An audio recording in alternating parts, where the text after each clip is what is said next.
I am working on a brand new Indian Rosewood Hoffman Dreadnought.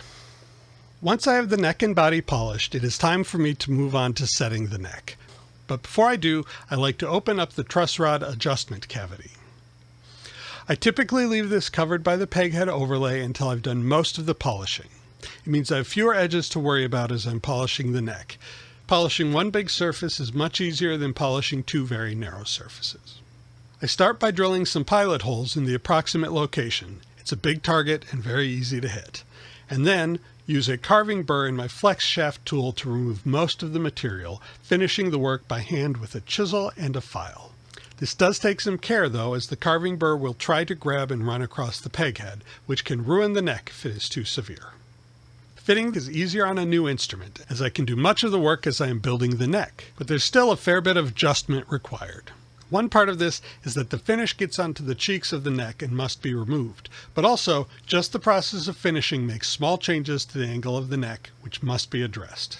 Just like doing a neck reset, this is an iterative process involving making small changes, measuring the projection height of the fingerboard, the center line of the neck, and the fit of the heel, and then making more small changes.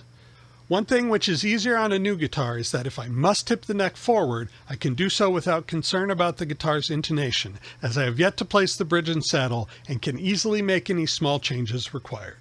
Much has been done by companies like Gibson and Martin for many decades. I deliberately make my guitars so they will need the dovetail pin shimmed as I set the neck. This is, of course, not visible on the finished guitar and makes the neck set easier, but also it allows me to shape the shim to fit any loose areas on the neck, making for a significantly tighter fit.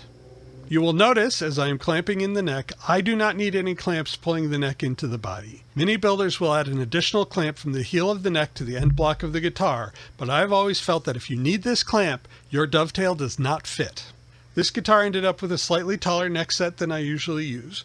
Approximately 11/32. This is closer to my father's choice of 3/8 of an inch. One of the few changes I've made to my father's designs is I have lowered the neck set and therefore lowered the bridge.